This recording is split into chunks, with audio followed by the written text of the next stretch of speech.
Good morning, class 5 students. I hope you all are fine and safe at your homes. Today we are going to start with chapter 2 of grammar, the sentence, type of sentences. So, first of all, I will read the chapter for you and then I will explain it to you. So, let's start. Page number 9. Here are some friends holding a conversation. Do you understand everything that is being said? Put a tick against those people whom you understood. Yatin, five those are. Jatin, those five girls are my friends. So, after listening the conversation of two people, Yatin and Jatin, we are able to understand the sentence spoken by Jatin. Those five girls are my friends. It means he's telling that five girls are his friend. But the first one, Yatin, five those are. These are just words which are arranged in improper order, so we're not able to understand what Yatin is saying. So we will put a cross against Yatin and we will put a tick mark against Yatin. So whose words did you understand?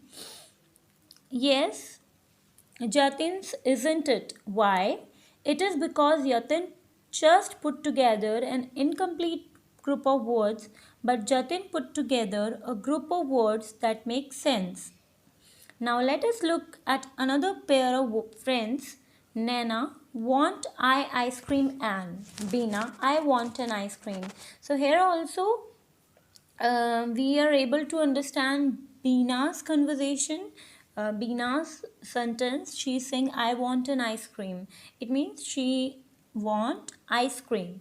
Whereas Nana is saying, want I ice cream, and which do not have any sense. So we will put a cross against Nana and we will put a tick mark against Bina.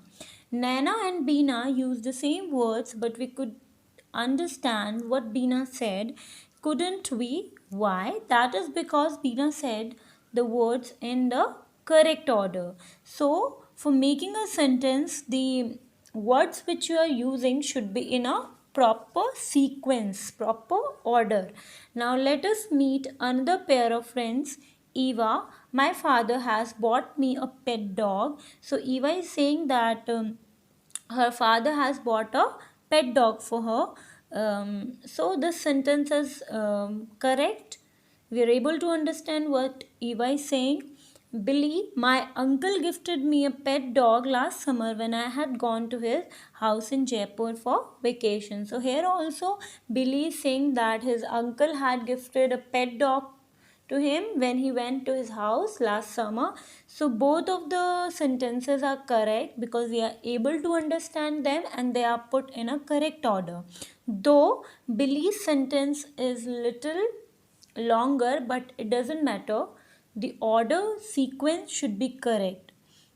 So we will put a tick against both Eva and Billy. Whose words could we understand? We could understand both of them, couldn't we?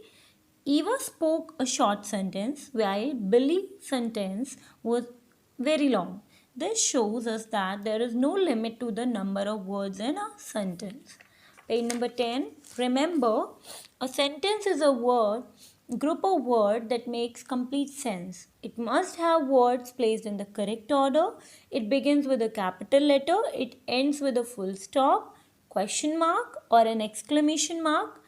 It must have a verb in it. So students, group of words will be called a sentence only when the order of the words is proper. Secondly, it should begin with a capital letter.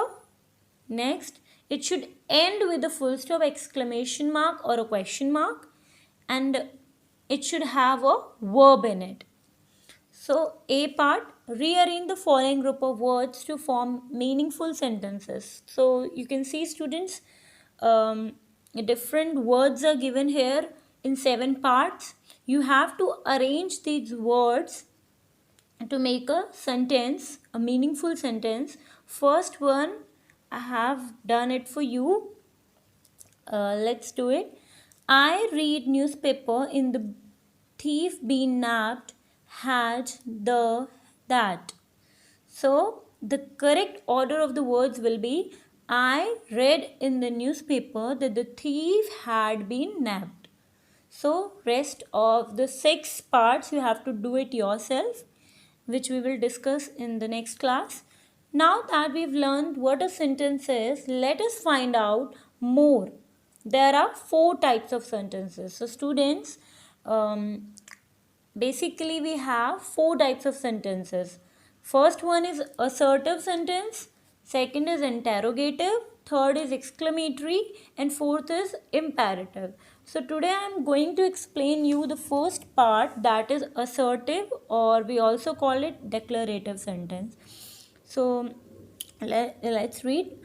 Remember, assertive, a sentence that makes a statement. For example, this is a table. Kalpana has not come back home. So simply when we are giving any statement, that is assertive or declarative sentence, where we are declaring something or we are asserting something. So simple sentence which ends with a full stop is known as assertive or declarative sentence. So let's understand more. So what does a sentence? A set of words that make sense and puts forward a thought is called a sentence.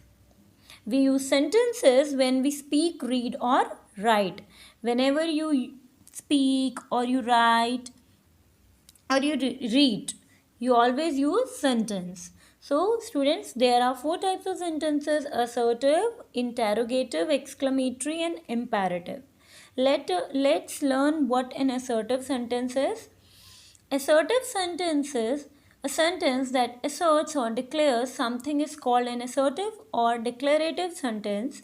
An assertive or declarative sentence always ends with a full stop. For example, the books are neatly arranged in the library. Full stop. A group of dolphins is called a pod. Full stop. So, here we are asserting, we are declaring something, we are simply giving a statements. So, both of these sentences are assertive sentence. So, students, that's it for today. We will learn more in the next class. Take care of yourself.